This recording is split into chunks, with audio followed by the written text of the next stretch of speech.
Opposition party ने कई मुद्दे रखे हैं, एसआईआर भी उनमें से एक है। लेकिन ये कहना कि एसआईआर को लेकर के पार्लियामेंट चलने नहीं देंगे, ऐसा सब पॉलिटिकल पार्टीज ने नहीं कहा है।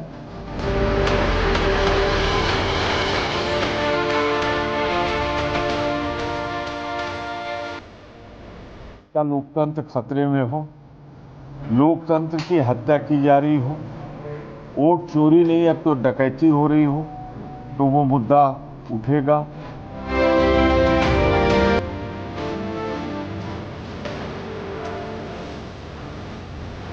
एसआईआर को लेकर के लोगों के मन में जो चिंता है, फर्ज कीजिए अगर हम सर्वोच्च न्यायालय ना गए होते तो जो भी रिलीफ मिला है डॉक्यूमेंट्स को लेकर वो भी ना मिला होता।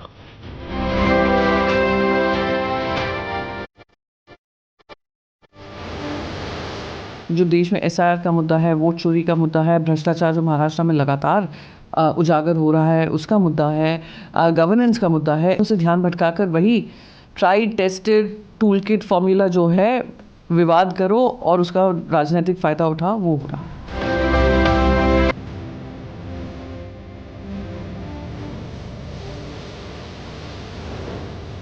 कई जगह तो एसआईआर शुरू होने से पहले एक एक जिले में 20-20 हजार वोट काट दिए गए।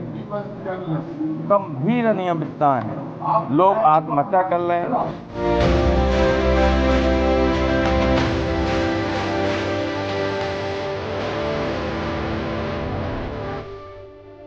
चुनाव से पहले, चुनाव के दौरान, चुनाव के पश्चात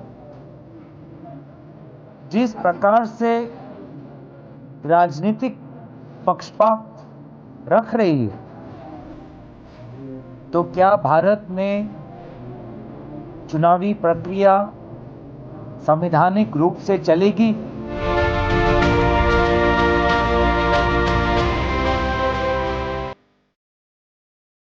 नमस्कार, आप देख रहे हैं न्यूज नेशन की खास पेशकश सवाल है बवाल है। मैं हूं आपके साथ अनुराग दीक्षित। पार्लियामेंट का विंटर सेशन शुरू होना है। सरकार की तरफ से पेंडिंग बिल्स की एक लंबी लिस्ट है जिसके जरिए बताया जा रहा है कि देश की बड़ी आबादी का काफी ज्यादा भला होगा, लेकिन विपक्ष की तरफ से भी कई मुद्दे गिनाए जा रहे हैं जिसमें एसआईआर का मुद्दा सबसे ऊपर है। तो आज बहस इसी मुद्दे पर कि क्या संसद का शीतकालीन सत्र बेहतर तरीके से चल पाएगा या बिहार चुनाव के बाद अब संसद में भी एसआईआर के मुद्दे पर घमासान दिखेगा। सवाल कई है।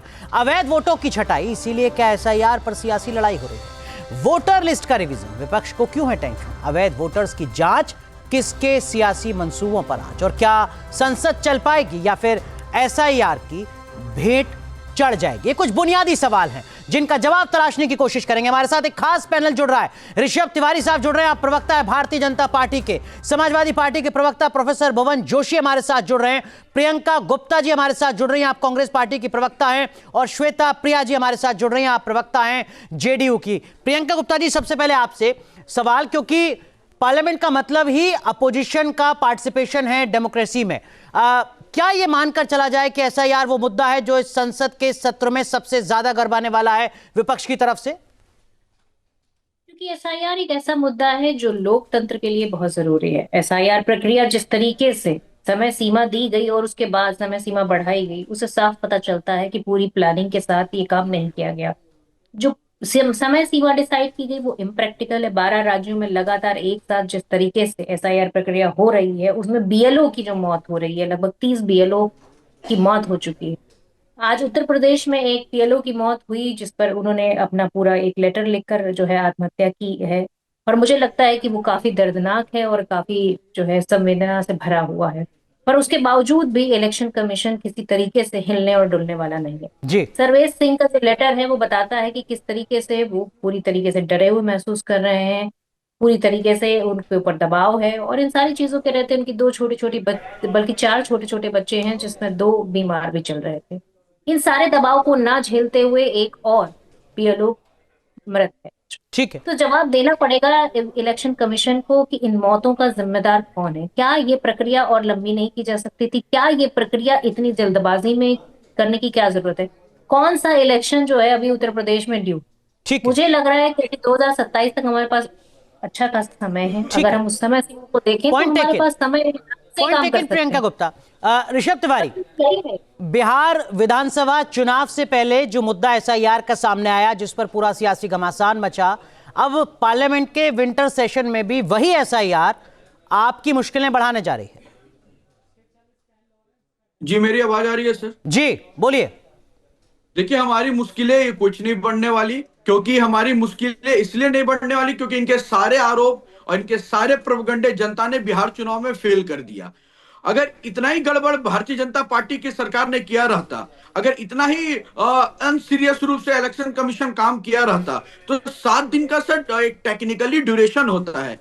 एक भी पिटीशन, एक भी रिकाउंटिंग के लिए आवेदन, एक भी लोग निकलकर नहीं आए कि जो वोट कटे या जो चुनाव प्रक्रिया हुई वो गलत हुई। कहीं से कुछ नहीं, केवल हल्ला मचाना है, हल्ला चिल्ला मचा के वापस घर हार के बैठ जाना। ये कांग्रेस का चाल चरित्र हो गया है। दूसरी बात मैं आपको बताता हूं, कांग्रेस की काबिल प्रवक्ता बीएलओ की मृत्यु का आंकड़े गिना रही थी। बहुत अच्छा होता जब बंगाल के अंदर इतनी महिलाओं का रेप हो रहा है, मृत्यु हो रही है, आज भी ट्वीट किया गया है बीजेपी बंगाल के द्वारा, उस पे 2 शब्द बोल लेती, उस पे ममता जी को घेर लेती। क्यों बंगाल जलता है, क्यों बंगाल में हत्याएं होती है, उस पे तो कोई दिक्कत नहीं होता। लेकिन ऋषभ तिवारी, ये तो 2 अलग अलग मुद्दे हैं ना। बीएलओ की मौत और किसी राज्य का लॉ एंड ऑर्डर 2 अलग अलग मुद्दे हैं।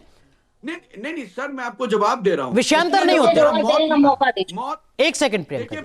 ये प्रियंका जी की आदत है कई चैनल से, इसीलिए उनको भगा दिया जाता है। नहीं, शब्दों की मर्यादा के साथ। ऋषभ प्लीज। नहीं, शब्दों के बीच में ना बोले सर। ठीक है, आप बोलिए। ना बोले, आप बोलिए। मैं इनके बीच में नहीं बोला था। पॉइंट 1, मौत होती है, और मौत अगर किसी भी प्रदेश में होता है तो अगर ये अपने आप को जिम्मेदार विपक्ष करते हैं तो सवाल उस पर भी इनको उठाना चाहिए। खैर, इनकी सीरियस को ना जनता लेती है ना कोई लेगा, लेकिन मैं जवाब देता हूं। एसआईआर की सर इनको चिंता नहीं है। एसआईआर हमारे लिए स्पेशल इंटेंसिव रिपोर्ट होगा, इनके लिए स्पेशल इलीगल रेसिडेंसी है, जिसका वोट अगर कट जाए तो इनके सीनों में दर्द होना शुरू हो जाता है। मैं एग्जांपल के तहत बोलता हूं, बंगाल के अंदर ही 24 परगना डिस्ट्रिक्ट के अंदर महबूब, बताइए बिहार में कितने आपने घुसपैठिए पकड़ लिए है भाई साहब? ठीक है प्रियंका, एक बार जरा सारे स्पोक्सपर्सन से रिएक्शन ले लें, उसके बाद काउंटर क्वेश्चन स्टार्ट करेंगे। प्लीज प्रियंका। ऋषभ ठीक है, आपने अपनी बात कही। आपने कहा कि एसआईआर का मतलब घुसपैठियों को बचाना है विपक्ष के लिए, लेकिन श्वेता प्रिया, बिहार में तो चुनाव था तो जल्दबाजी समझ में आती है। जो कांग्रेस की प्रवक्ता कह रही हैं प्रियंका गुप्ता कि भाई यूपी में तो 2027 में चुनाव है, 7 दिन की अवधि को और बढ़ाकर आप कौन सा एहसान कर रहे हैं? एक लंबी प्रक्रिया के तहत जो अब तक होती रही एसआईआर की प्रोसेस, इतनी जल्दबाजी क्या है चुनाव आयोग के लिए यूपी जैसे स्टेट में, जो आबादी के लिहाज से दुनिया के कई दर्जनों देशों से ज्यादा बड़ा है? देखिए अनुराग जी, ये सारे जो ये लोग नैरेटिव क्रिएट करते हैं, उसका उदाहरण और उसका प्रमाण इन लोगों को तो मिल गया बिहार इलेक्शन में। किस तरीके से इन लोगों ने एसआईआर का मुद्दा उठा के और झूठे जो मुद्दे ये लोग उठाते हैं। सबसे बड़ी बात ये है, प्रॉब्लम इन लोगों को है, कहीं की भी जनता को नहीं है। खास करके हिंदुस्तान की जनता को इनसे कोई प्रॉब्लम नहीं है, क्योंकि जब हम बात करते हैं संविधान की तो हम शुरू ही करते हैं, प्रस्तावना में एक वर्ड है, we the people of India. ये जो संविधान है वो हम नागरिकों के लिए है, भारत में रहने वाले लोगों के लिए है। तो जब एसआईआर होता है, ऐसा तो नहीं कि ये पहली बार हो रहा है, तो इन लोगों को संवैधानिक प्रक्रिया पे यकीन है और इनको पता है ऐसे मुद्दे प्रियंका सुन लेते हैं। शुरू हो गए। मैडम बीएलओ पे 2 शब्द बोल दीजिए, आपसे उम्मीद करती हूँ। नहीं, आप सारे सवालों का जवाब दीजिए ना। आप